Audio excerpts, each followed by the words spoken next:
कुरान पढ़ा जाए और साल में एक दिन शहादत हुसैन का मौका हो, हमारे यहाँ ढोल बाजे डीजे बजें, मुझे लगता नहीं है ये समझदारी वाली बात है। कितनी बार हमारे उलमा जवानों को समझाते हैं, खुदा के लिए ऐसा काम मत करें। आज शहादत के दिन ढोल बजा रहे हैं, कल खातून जन्नत ने अगर सवाल कर लिया क़यामत के मैदान में तो जवाब क्या देंगे कि तुमने मेरे बेटे की शहादत के मौके पर ढोल बाजे डीजे बजाए थे। जवाब क्या देंगे? याद रखिए एक मोमिन वही होता है जो 1000 साल पुराना गलत काम भी है, जिस वक्त उसको पता चले कि मेरा ये काम शरीयत के खिलाफ है, उसी वक्त अलल ऐलान तौबा कर ले, वही बंदा मोमिन है। हमारे यहाँ क्या कहा जाता है? अरे नहीं, ये काम बुजुर्गों के जमाने से होता आया है, ये काम 50 साल से होता आया है। ये कहा जाता है या नहीं कहा जाता? बताइए आप। ये काम 50 साल से होता आया है, ये कोई नया काम थोड़ी है, ये बाप दादा के जमाना से होता आया है। याद रखिए मेरे इस जुमले को, हमारे यहाँ बाप दादा के जमाने से होते आना किसी काम का दलील नहीं है। हमारे लिए दलील अल्लाह की किताब कुरान मुकद्दस है। हमारे लिए दुनिया में जितने लोग अदल और इंसाफ की बात कर रहे हैं, वहां अदल और इंसाफ सिर्फ जबान पर है, मेरे आका की जिंदगी में प्रैक्टिकल अदल और इंसाफ मौजूद है। आप देखिए हमारे यहाँ तो आज हालात ये हैं, लोग अपने खेत पर जब पानी लगाने के लिए जाते हैं ना, पानी देने के लिए, आपकी ज़बान में जो भी जुमला कहा जाता हो, तो लोग अपने फावड़े से हल्की हल्की गैरों की मेड़ काट लेते हैं। कितनी? इतनी सी, 4 उंगल, 2 उंगल, 1 बालिश। किस लिए? ज़मीन ज़रा सी बढ़ जाएगी। ये वही इंसान करता है जिसे अल्लाह की ज़ात पर यकीन न हो। जो अल्लाह की ज़ात पर यकीन और भरोसा न करता हो, याद रखिएगा, 4 या 1 उंगल या 4 उंगल या 1 बालिश ज़मीन किसी की मेड़ काटने से तुम्हारे खेत में गल्ला ज्यादा पैदा नहीं होगा। अल्लाह ने हर बंदे का मुकर्रर फरमा दिया है। जो खुदा ने तुम्हारे लिए मुकर्रर किया है वो तुम्हें मिल के रहेगा। किसी की मेड़ काटने से, अदल और इंसाफ के तकाजे को पीठ के पीछे डालने से ऐसा नहीं होगा कि रिस्क में इजाफा हो जाए। याद रखिएगा इस बात को। मुझे एक बात याद आई, बगदाद शरीफ की सरजमीन पर एक बुजुर्ग हैं। हमारे यहाँ जब हम कोई काम करना चाहते हैं तो कोशिश करते हैं कि हमें रोड पर दुकान मिल जाए ऑन द वे, ताकि गुजरने वालों की नज़र पड़े और उन्हें पता चल जाए कि कारोबार इसका अच्छा, और चीज़ ले लें। हम रोड पर दुकान या शॉप क्यों लगाना चाहते हैं? ताकि लोग देखते रहें। बुजुर्ग की दुकान मोहल्ले के इतना अंदर कि लोगों को दूर दूर तक इल्म में नहीं कि कपड़े की दुकान बुजुर्ग ने रखी है। मैं ये बात किस पर बता रहा हूँ? जो मेड़ काट रहे हैं उनसे कह रहा हूँ, जो जमीन दबा रहे हैं उनसे कह रहा हूँ, जो विरासत ईमानदारी से तकसीम नहीं कर रहे हैं और कह रहे हुजूर का दामन नहीं छोड़ेंगे। एक शख्स ने आके कहा था, हजरत मसला बताइए, बहन परेशान है, मुझे अल्लाह ने मालो दौलत दिया है, क्या बहन को ज़कात दे सकता हो? मैंने कहा, नादान इंसान, ज़कात नहीं, बहन का जो विरासत में हिस्सा है, बहन का विरासत में जो हिस्सा है, ईमानदारी के साथ बहन को विरासत का हिस्सा दे दे, ज़कात देने की इंशाअल्लाह नौबत ही नहीं आए। हम क्यों दबा रहे हैं दूसरों की जमीन और दूसरों का पैसा? हमारे जहन में ये बात है कि नहीं ज्यादा मिल जाएगा। देखो बुजुर्ग ने क्या मिजाज दिया। किसी ने आके कहा, हजरत आपकी दुकान मोहल्ले के इतना अंदर है, अंदर अंदर गलियों में, बिल्कुल किसी को खबर ही नहीं है। आप रिस्क कहां से कमाएंगे? रिस्क कैसे आएगा? कोई आपकी दुकान नहीं जानता है। अल्लाह की जात पर यकीन, तवक्कुल और भरोसा क्या होता है? उस बुजुर्ग ने क्या कहा, इस जुमले को लेकर जाइए, याद रखेंगे ये जुमला। उस बुजुर्ग ने कहा, ये बताओ क्या रूह निकालने वाला फरिश्ता मेरा रास्ता भूल जाएगा? का नहीं, रूह निकालने वाला फरिश्ता किसी का रास्ता नहीं भूलता है। तो उस बुजुर्ग ने कहा, मुतमईन रहो, तो रिज्क लाने वाला फरिश्ता भी मेरा रास्ता नहीं भूलेगा। जब रूह निकालने वाला फरिश्ता मेरा रास्ता नहीं भूलेगा तो रिस्क लाने वाला फरिश्ता मेरा रास्ता कैसे भूल जाएगा। जिंदगी और मौत का मालिक मेरा परवरदिगार है, दौलत का मालिक मेरा परवरदिगार है, रिस्क का मालिक मेरा परवरदिगार है। तो ये जो दुनिया के कारोबार जो वसाइल है ये जाहिरी असबाब है, हकीकत में सब कुछ देने वाली जात मेरे रब की है। आज हालत क्या हो रही है, हमारे यहाँ अदल और इंसाफ का तकाजा नहीं है और हम क्या करें, हुजूर का दामन नहीं छोड़ेंगे। काश कि कौम मुस्लिम इस एक जुमले को समझ जाती। आपको मालूम है आज हमारे स्टेजों का हाल क्या हो गया, लोग संजीदा गुफ्तगू सुनना ही नहीं चाहते हैं, लोग कायदे की बात सुनना नहीं चाहते हैं, लोग अच्छी बातें सुलझी हुई बातें सुनना नहीं चाहते हैं। हम कितनी जगह मिंबर पे देखते हैं कि कोई जिम्मेदार आलिम संजीदा गुफ्तगू करे तो लोग या कमेटी वाले आके कह देते हैं निजामत करने वाले से, हजरत पब्लिक जाने लगी है, ये बोर कर रहे हैं, बैठकर संजीदा बातें कर रहे हैं, कोई धुआंधार तकरीर करने वाला खतीब लाइए। याद रखिएगा ये दीन की दावत है, ये रसूलुल्लाह के मिशन की दावत है, ये पैगाम इस्लाम है, लोगों तक पहुंचाना जिम्मेदारी है। जिनके अपने दिलों में कजी है, टेढ़ापन है, वो चले जाएंगे, जिनके सीनों में सुनने की सलाहियत है और इस्लाह करने का जज्बा है वो बैठेंगे भी, सुनेंगे भी, समझेंगे भी, और जो समझ जाएंगे उनकी दुनिया भी कामयाब हो जाएगी, आखिरत भी कामयाब हो जाएगी। आज जरूरत इस बात की हम दीन सीखें। आपकी उम्र 50 साल की हो गई, 60 साल की हो गई, 70 साल की हो गई, क्या जिंदगी में एक बार आपने हुजूर की 63 साल जिंदगी को पढ़ा? कभी नहीं पढ़ा। आप क्या कह रहे हैं, हुजूर का दामन नहीं छोड़ेंगे। चलिए मैं इस पर ही बात कर लेता हूं आपसे। मेरे पास ये एक छोटा सा रुमाल है, इसको दस्ती भी कहते हैं, ठीक है। अब ये मेरे पास मौजूद है, अब ये मेरे हाथ में है। अब आप नीचे से बैठ के नारा लगाएं अशरफ जिलानी का रुमाल नहीं छोड़ेंगे, तो अब ये तो मजाक वाली बात होगी। पहले उठकर यहां आइए, पकड़िए इसको। आपने पकड़ा ही नहीं, आपने इस रुमाल को पकड़ा ही नहीं, नीचे बैठ के आप नारा लगा रहे हैं अशरफ जिलानी का रुमाल नहीं छोड़ेंगे। मैं कहता हूं आप झूठ बोल रहे हैं, आपने मेरा रुमाल पकड़ा ही नहीं। पहले आके करीब आइए, रुमाल पकड़िए। जब रुमाल पकड़ लेंगे तो रुमाल वाले के हाथों में भी तुम्हारे हाथ चले जाएंगे। तुमने रुमाल पकड़ा ही नहीं, नीचे बैठ के कह रहे हो अशरफ जिलानी का रुमाल छोड़ेंगे नहीं। नहीं मेरे अजीजों, झूठ मत बोलो, पहले करीब आके रुमाल पकड़ो। आज उम्मत यही नारा लगा रही है, हुजूर का दामन नहीं छोड़ेंगे। मैं कहता हूं जिनके हाथों में हुजूर का दामन था वो 5 वक्त अल्लाह के घर में मस्जिदों में होते थे।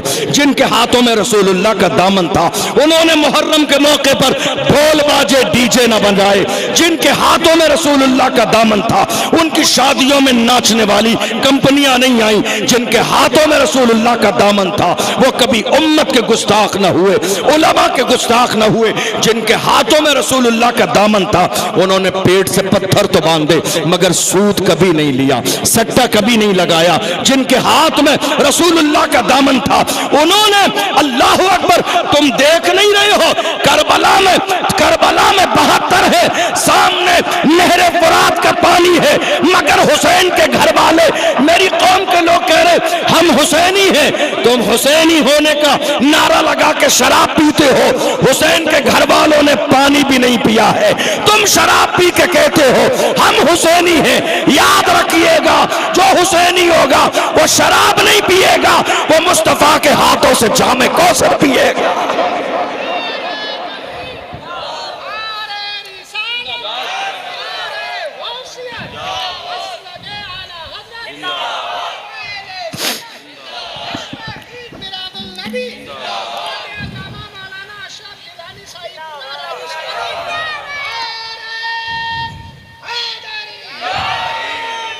ये बात सिर्फ तकरीर की नहीं है, ये उलमा तकरीर में बताते ज़रूर हैं।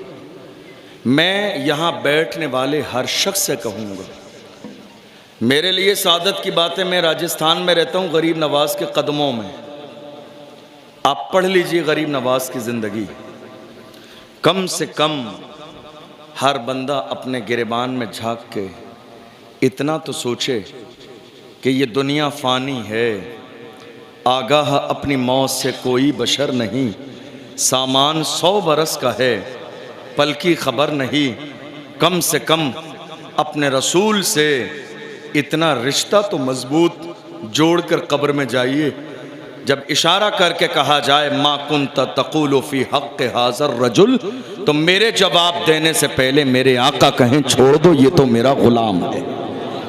कम से कम इतना रिश्ता तो रसूलुल्लाह से करो, इतनी मोहब्बत तो करो। ऐ मेरी कौम के जवानों, जिनके हाथों में ताजुल शरिया का दामन है, वो शराब और शबाब की तरफ नहीं जाते हैं। उनका अंदाज ये होता है, वो अपने अंदाज में कहते हैं जिंदगी ये नहीं है किसी के लिए, जिंदगी है नबी की, नबी के लिए ना समझ मरते हैं, जिंदगी के लिए जीना मरना है सब कुछ नबी के लिए। जिनके दिल में रसूलुल्लाह की मोहब्बत होती है, उनके हाथों में शराब के जाम नहीं होते। ये जो सूद आज हमारी कौम में फैल गया, आपको अंदाजा नहीं। आप क्या सोच रहे हैं, सूद से जल्दी मालदार हो जाएंगे, सट्टा लगाने से जल्दी मालदार हो जाएंगे?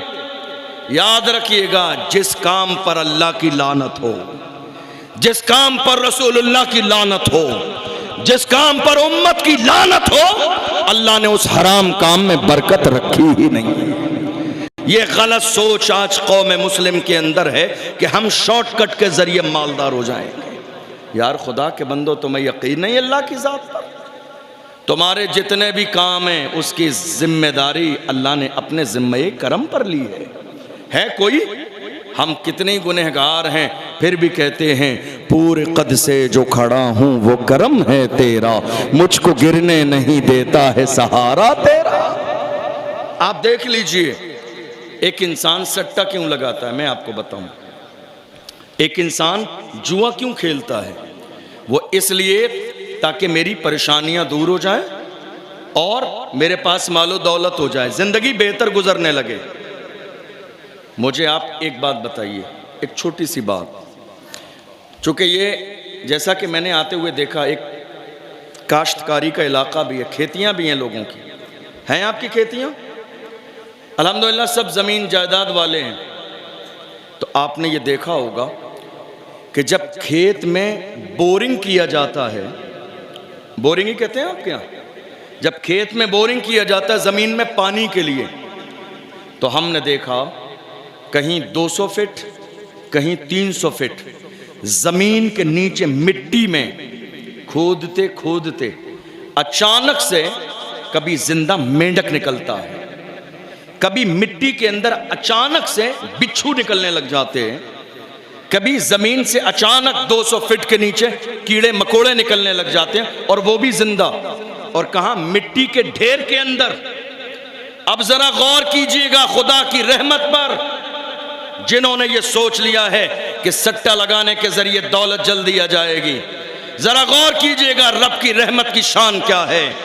जिंदगी के लिए, चाहे वो इंसान हो या जानवर हो, जिंदा रहने के लिए हवा की जरूरत, जिंदा रहने के लिए खाने की जरूरत, जिंदा रहने के लिए पानी की जरूरत।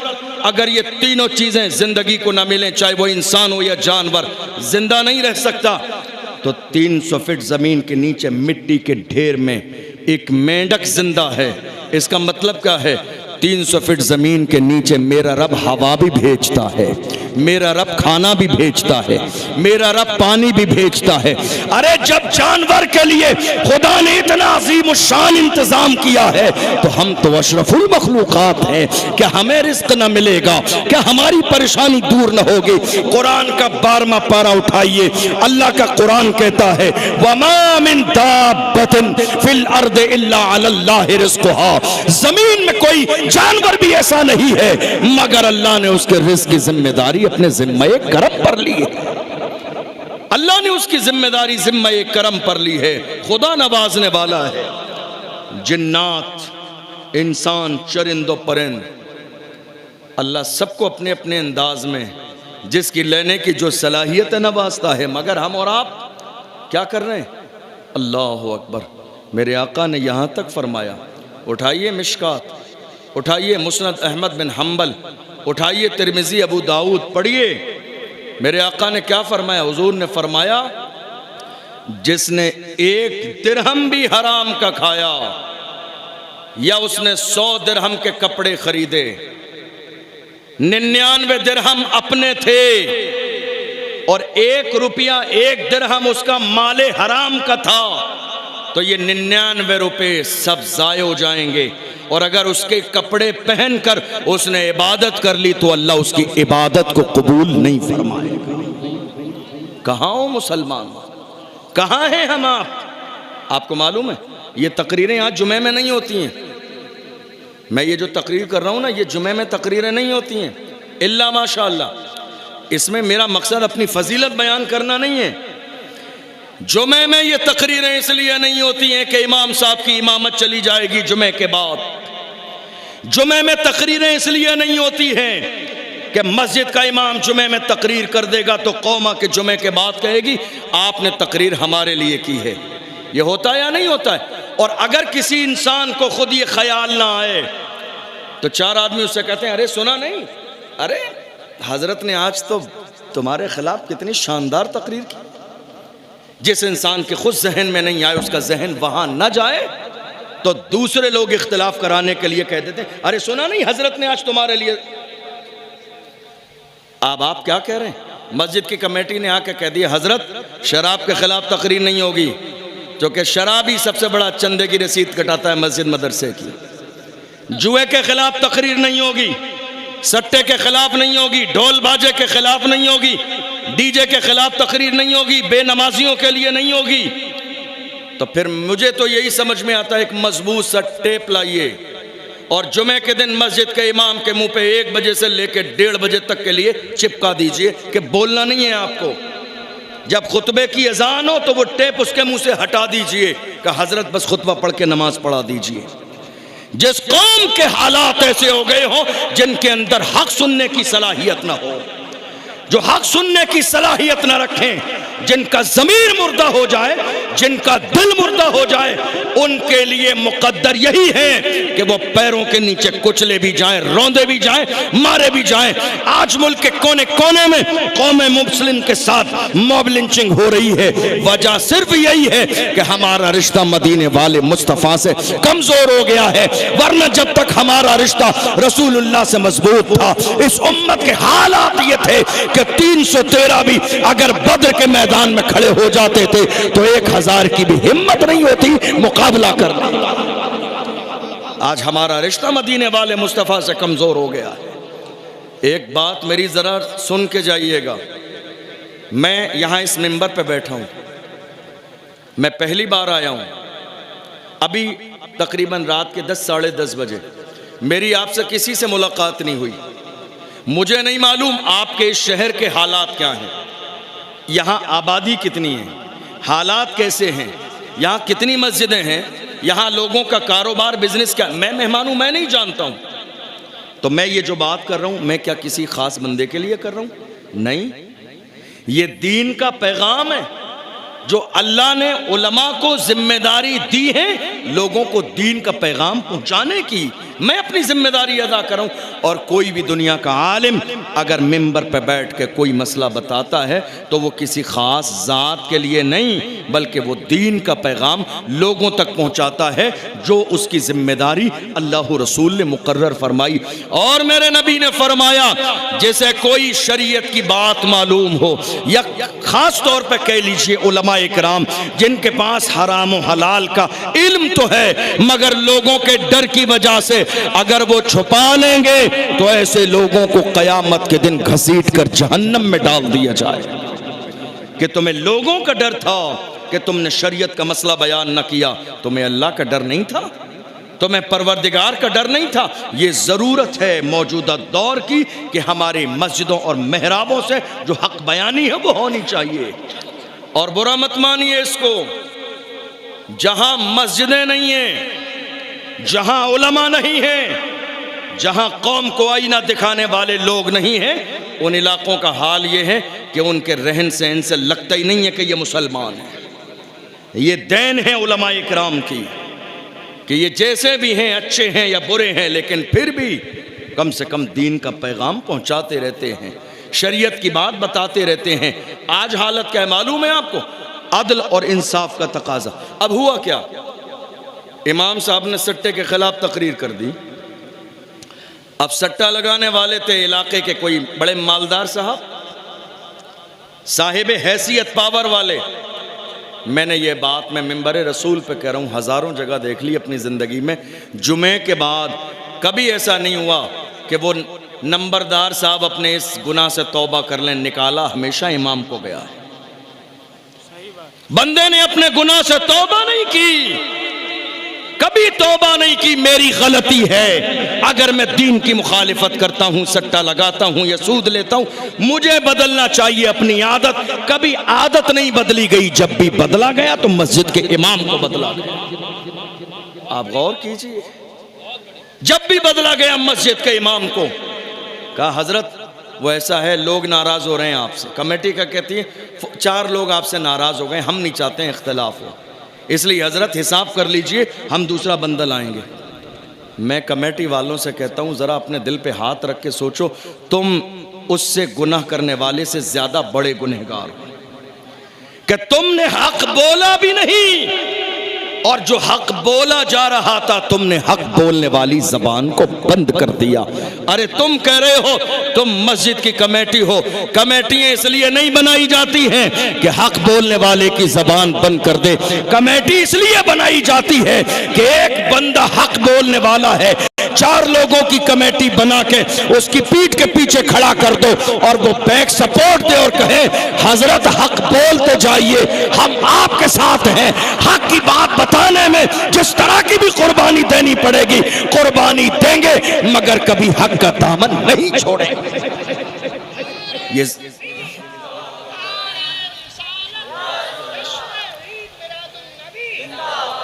अब इसको एक मिसाल से समझिए। मिसाल के तौर पर आपकी मस्जिद में इमाम हैं हमारे बड़े भाई, बड़ी मोहब्बत और करम फरमाते हैं हमारे बड़े भाई हसन भाई, अल्लाह इन्हें सलामत रखे। बहुत मकबूल निकाबत और निज़ामत करते हैं पूरे मुल्क में। ये किसी मस्जिद के इमाम हैं, इन्होंने सट्टे के खिलाफ तकरीर कर दी। समझिएगा बात को, आपने मोहल्ले वालों ने, कमेटी ने निकाल दिया कि नहीं भाई हम कोई दूसरा इमाम लाएंगे। तो आपने मेरा इंतखाब किया कि साहब अशरफ जिलानी को मस्जिद में इमाम बना दीजिए। तो याद रखिएगा जो पैगाम इन्होंने सुनाया वही मैं भी सुनाऊंगा। कुरान तो वही है, हदीस तो वही है, पैगाम वही है, शरीयत वही है, बदली नहीं है। इसलिए ये जो ज़मीर मुर्दा हो चुके हैं, हक बात सुनने की सलाहियत नहीं है, अपने दिलों पर मेहनत कीजिए, दिल को जगाइए, दिल को धो डालिए। दिल में जो कीना है, जो बुग़्ज़ है, हसद है, जिसके दिल पर कीना होता है वहां रहमतों का नुज़ूल नहीं होता है। आजिज़ी इख्तियार करके अपने दिल को साफ कर लीजिए। जब सकीना नाजिल होगा, खुदा की रहमतें नाजिल होगी, अल्लाह आपकी परेशानियों को दूर फरमा देगा। अदल और इंसाफ का तकाजा क्या है? ये जलसे किस लिए किए जाते हैं मालूम है आपको? ये कौम के खून पसीने की लाखों रुपए की कमाई जलसे में क्यों खर्च की जाती है? सिर्फ नारे लगाने के लिए नहीं, सिर्फ इनकलाबी बातें सुनने के लिए नहीं, जलसे किए जाते हैं कौम की इस्लाह करने के लिए, दीन सीखने के लिए, पैगाम सुनने के लिए, शरीयत के मसाइल सीखने के लिए। हमारे यहाँ अदल और इंसाफ का तकाजा अब इस वक्त क्या है मालूम है? एक गरीब का बंदा, गरीब का बेटा अगर शराब की दुकान के सामने से गुजर जाए तो लोग शराबी कह देते हैं, और एक मालदार का बेटा शराब के ठेके पर बैठा हो तो लोग कहते हैं नहीं किसी काम से गया होगा, बैठ गया होगा। ये हमारे यहाँ अदल और इंसाफ का तकाजा नहीं मेरे अजीज़ों, इस्लाम का ये मिजाज नहीं है। अदल देखना है, अदल देखना है, उसी की ज़िंदगी में देखो जिसको अल्लाह ने हमारे लिए आइडियल बनाया। और कैसा अदल, कैसा इंसाफ। हज़रत हलीमा सादिया फरमाती हैं बचपन के ज़माने में जब कई औरतें, हम सब लोग मिलकर बच्चे लेने गए मक्के, तो बहुत सारी औरतों ने रसूलुल्लाह को यतीम समझ के छोड़ दिया था। वो तो एक उनका अपना जुमला है, मगर हमारी मोहब्बत का तकाजा ये है, अरे उनकी क्या हैसियत थी जो रसूलुल्लाह को छोड़ देती, मेरे नबी ने उनके पास जाना गवारा ही नहीं किया। ये खुशकिस्मती तो अल्लाह ने हलीमा सादिया की किस्मत में लिखी थी। हलीमा सादिया कहती, मेरा अपना एक बेटा, कहत साली का दौर है, भूखे प्यासे मेरे सीने से दूध खुश्क हो गया है, पूरी रात मेरा बेटा रोता रहा, परेशान हो गए। मैं आई जब मोहम्मद को लिया, सीने से लगाया, झूले में लिटा दिया। उनको सीने से लगाने की बरकत थी कि अल्लाह ने मेरे सीने को दूध से लबालब भर दिया है। मैंने मोहम्मद को उठाया, एक पिस्तान से लगाया, दूध मैंने पिला दिया, लेकिन मेरे दिल में ख्याल आया कि ये दूध मोहम्मद की बरकत से है, तो मैंने दूसरे पिस्तान की तरफ लगाना चाहा कि ये दूध भी उन्हें पिला दूं। देखिए बचपन में है, मेरे नबी ने चेहरा फेर दिया है, मेरे नबी ने चेहरा फेर दिया है, रसूलुल्लाह ने चेहरा फेरा है। एक पिस्तान का दूध पिया, दूसरे पिस्तान से मेरे नबी ने चेहरा फेर दिया और ज़बान हाल से कहा, मेरी माँ, मैं किसी का हक दबाने नहीं आया हूँ, मैं जिनका हक दबाया जा रहा था उनका हक दिलाने आया हूँ। मेरा एक पिस्तान पर हक था, मैंने वो दूध पी लिया है। एक पिस्तान पर मेरे भाई का हक है जो रो रहा है, ये दूध उसको पिला दे ताकि उम्मत को पता चल जाए आदल और इंसाफ पूरा करने वाला महबूब दुनिया में आ गया।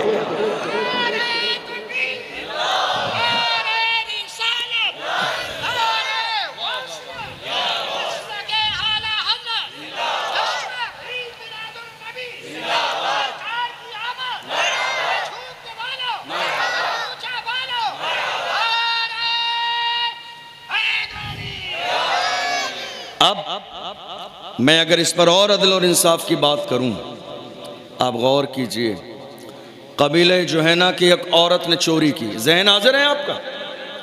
ज़रा हाथ उठा के बताइए, मेरी बात समझ आ रही है आपको? परेशान तो नहीं हो रहे, बोर तो नहीं हो रहे, बात समझ आ रही है आपको? एक औरत ने चोरी की। अब इस्लाम का मिजाज ये है, वस्सारिक़ु वस्सारिक़तु फ़क़्तउ अयदियहुमा जज़ाअम बिमा कसबा नकालम मिन अल्लाह वल्लाहु अज़ीज़ुन हकीम, कि जिसने चोरी की है उसके हाथ काटे जाएंगे, ये उसी का बदला है जो उन्होंने किया है। इस्लाम के अंदर हुक्म यही है। एक औरत ने चोरी की, हुजूर के ज़माने में, बड़े मालदार ख़ानदान की औरत है। अब सज़ा देने का अंदाज़ ये था कि सारे लोगों को जमा किया जाता था, फिर सज़ा दी जाती थी, ताकि लोगों को पता चल जाए गुनाह क्या किया है, और सज़ा ये दी जा रही है ताकि दूसरा कोई गुनाह ना करे। अब उस औरत को सज़ा दी जाएगी, बड़े ख़ानदान की औरत है, नाम बदनाम हो जाएगा। हुजूर के एक जानिसार से उन्होंने ताल्लुक़ किया, मुलाकात की, और उन्होंने कहा कि जिस तरह जितने चीज़ों की चोरी की है हम उससे डबल देने के लिए तैयार हैं। तुम रसूलुल्लाह से जाके बात करो कि हाथ न काटे जाएं, सज़ा न दी जाए। अल्लाह अकबर। वो आए, हुजूर से बात की। अब देखो अदलो इंसाफ का तकाजा क्या है। जिस फातिमा को मेरे रसूल ने कहा फातिमा मेरे जिगर का टुकड़ा है, जिस फातिमा को कहा फातिमा राजी है तो खुदा राजी है, जिस फातिमा की शान ये है जब आती है तो मेरे नबी उनके इस्तकबाल में उठ के खड़े हो जाते हैं, हाथ चूमते हैं, पेशानी चूमते हैं, अपनी जगह बिठाते हैं और फरमाते हैं जिसे जन्नती औरतों की सरदार देखना है वो मेरी बेटी फातिमा को देख ले। ये शान है खातून जन्नत की। मगर मेरे नबी ने मिसाल बयान फरमाई, जब चोरी की बात आई, अदल और इंसाफ देखो रसूलुल्लाह का। हुजूर ने फरमाया लौ अन्ना फातिमा बिन्त मुहम्मदिन सरकत लक़तअ मुहम्मदुन यदहा। फरमाया अगर आज चोरी करने वाली मेरी बेटी फातिमा होती तो मोहम्मद उसके भी हाथ काट देता। ये इस्लाम का अदल और इंसाफ है। तुम ये मत सोचो फला खानदान की औरत है सजा दी जाएगी, बेइज्जती हो जाएगी। अगर चोरी करने वाली मोहम्मद की बेटी फातिमा होती तो यहां पर भी लिहाज न किया जाता। इस्लाम का कानून सबके लिए बराबर है, इस्लाम का निजाम सबके लिए बराबर है। आज देख लीजिए, जब से हमारे समाज में, जब से कौम मुस्लिम में अदल और इंसाफ पर अमल नहीं होता है, तब से इस कौम की इज्जत का जनाजा निकल गया, गैरत का जनाजा निकल गया। हमने कानून बनाए गरीबों के लिए, गरीब ने ढोल बाजे बजा दिए तो हमने उसके खिलाफ खिलाफ तकरीरें भी की, चौराहे पर भी बात हुई, चाय के होटल पर बात हुई कि इसने ढोल बजाए शादी में बाज़ाब्ता। लेकिन अगर कोई मालदार इंसान मुहर्रम के महीने में ढोल बाजे बजाए तो कोई बोलने वाला नहीं है, कोई जबान खोलने वाला नहीं है, किसी की जबान पर एक जुमला नहीं है। अरे मैं कहता हूँ अदल और इंसाफ का तकाजा ये है, दौलत की बुनियाद पर फैसला ना हो, उसके काम की बुनियाद पर फैसला हो। और अगर किसी इंसान के दिल में इस्लामी कानून और हुक्म को मानने के लिए जर्रे के बराबर शक और गुंजाइश है और वो दिल से इस्लाम के हुक्म को कबूल करने के लिए तैयार नहीं है, तो माज़ अल्लाह, करोड़ बार माज़ अल्लाह, कैसे ईमान, ऐसे बंदे का ईमान भी सलामत नहीं है। इसलिए कि जो मोमिन होगा वो रसूलुल्लाह की बात पे सर झुका देगा, जो ईमान वाला होगा वो कुरान के फैसले पे सर झुका देगा। ईमान वाला किसको कहते हैं मालूम है? किसे कहते हैं? आज हमारे जवान कहते हैं, कई बार कई शहरों में मीटिंग होती है मुहर्रम के वक्त, कहते हैं यार खुदा के बंदो 10 मुहर्रम की तारीख, आला हज़रत की ये कौन सी तारीख थी मालूम है आपको? आला हज़रत की जो तारीख है ये अभी उर्स हुआ है। हमारे यहाँ क्या होता है, जब साल गुजर जाए, हमारे वालिद का इंतकाल हो और साल गुजर जाए, जिसको बरसी कहते हैं, तो साल गुजर जाने पर बरसी का जब दिन आता है तो हम इलाके के मदरसे से ताल्लुक़ पैदा करके बच्चे बुलाते हैं। किस काम के लिए? कुरान खानी के लिए। हमारे वालिद का दिन आए तो कुरान खानी हो, हमारे वालिद का दिन आए तो खाना बने, हमारे वालिद का साल में एक दिन आए तो कुरान की तिलावत की जाए, महफिल मीलाद हो, उलमा बुलाए जाएं, सदका खैरात किया जाए, और साल में एक दिन हुसैन आज़म का आए तो ढोल बजाए जाए।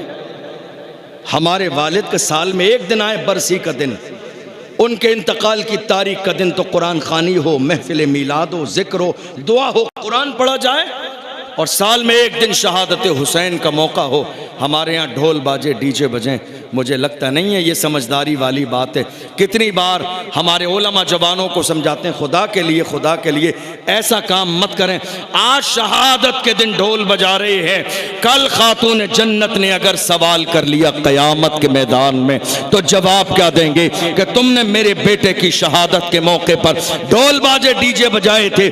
जवाब क्या देंगे? याद रखिए, एक मोमिन वही होता है जो 1000 साल पुराना गलत काम भी है, जिस वक्त उसको पता चले कि मेरा ये काम शरीयत के खिलाफ है, उसी वक्त अलल ऐलान तौबा कर ले, वही बंदा मोमिन है। हमारे यहाँ क्या कहा जाता? अरे नहीं, ये काम बुजुर्गों के जमाने से होता आया है, ये काम 50 साल से होता आया है। ये कहा जाता है या नहीं कहा जाता? बताइए आप। ये काम 50 साल से होता आया है, ये कोई नया काम थोड़ी है, ये बाप दादा के जमाना से होता आया है। याद रखिए मेरे इस जुमले को, हमारे यहाँ बाप दादा के जमाने से होते आना किसी काम का दलील नहीं है। हमारे लिए दलील अल्लाह की किताब कुरान मुक़द्दस है, हमारे लिए दलील मुस्तफ़ा जान रहमत की ज़ात है, हमारे लिए दलील मुस्तफ़ा जान रहमत के ग़ुलाम इमाम अहले सुन्नत की किताब फतावा रज़विया है, हमारे लिए दलील शरीयत है। किसी के बाप दादा का कोई अमल शरीयत के अंदर दलील नहीं है। मोहम्मद अरबी के ग़ुलामों की शान क्या थी? आप एक गलत काम नहीं छोड़ पा रहे, 10 साल हो गए, 20 साल हो गए, उस पर बात होते हुए एक गलत काम आपसे छोड़ा नहीं जाता है। हुजूर के ग़ुलाम कैसे थे?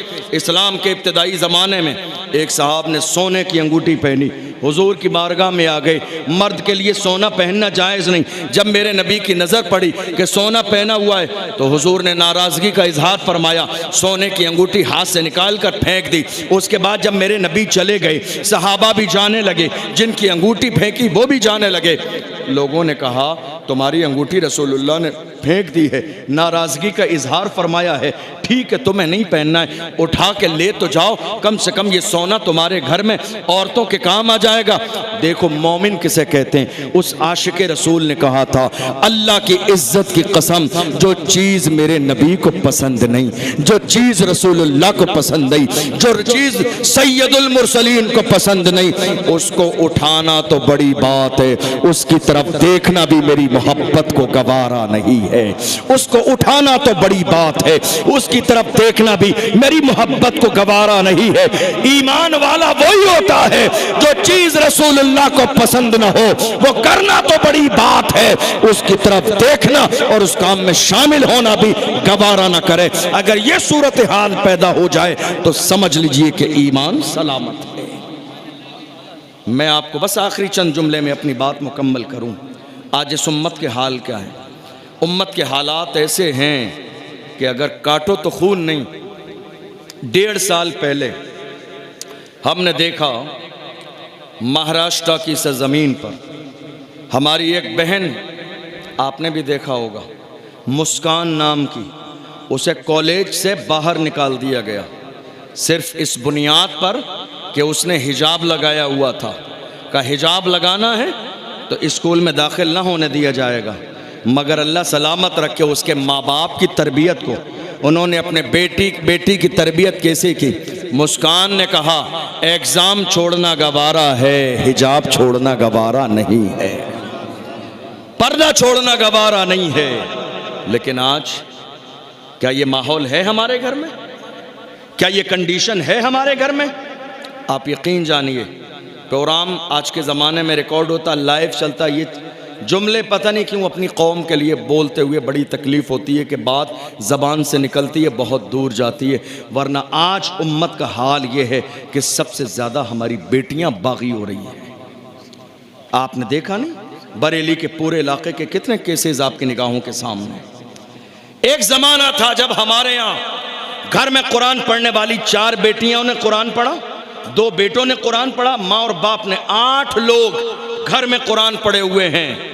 तो कुरान घर में 8 होते थे, छोटी बेटी का अलग, बड़ी बेटी का अलग, मंझली बेटी का अलग, बेटे का अलग, माँ का अलग, बाप का अलग, सबका कुरान अलग अलग है। मगर आज हालत ये है, फोन सबका अलग अलग है, कुरान एक ही है घर में। कुरान सबका अलग अलग नहीं है, कुरान एक ही है। कुरान एक ही है। जुमे के दिन अगर माँ खोल ले कुरान, यासीन शरीफ पढ़ने लगे, तो घर के 7 लोगों को ये बहाना मिल जाता है कि नहीं कुरान अभी खाली नहीं है, अम्मी पढ़ लेंगे, बाद में फुर्सत होगी पढ़ लेंगे। सालों गुजर गए, किसी जवान ने कुरान खोल के नहीं देखा। सालों गुजर गई, हमारी बेटियों ने कुरान खोल के नहीं देखा। जिस जमाने में मोबाइल फोन घर में नहीं, पूरे मोहल्ले में एक होता था जिस पर रिश्तेदारों के फोन आते थे, मौत और मैयत के खबर मिल जाती थी। वो दौर कितना अच्छा था। दुनिया ने तरक्की तो की, हर एक के हाथ में मोबाइल फोन आ गया, मगर नुकसान ये हुआ कि हमारे हाथों से कुरान छूट गया, अल्लाह की किताब छूट गई, रसूल का फरमान छूट गया। आज हालत ये है, हमारे यहाँ पहले के जमाने में जब बेटी का रिश्ता होता था, लड़के का रिश्ता होता था, तो जानते हो लड़के वाले पहले पैक करके किसी बंदे को लेके सर पे रख के तोहफे में सबसे पहले कुरान भेजते थे। वो कहते थे रिश्ते की शुरुआत कुरान से होना चाहिए, रिश्ते की शुरुआत अल्लाह के कलाम से होना चाहिए, अल्लाह के कलाम से रिश्ते की शुरुआत होगी तो बरकत होगी।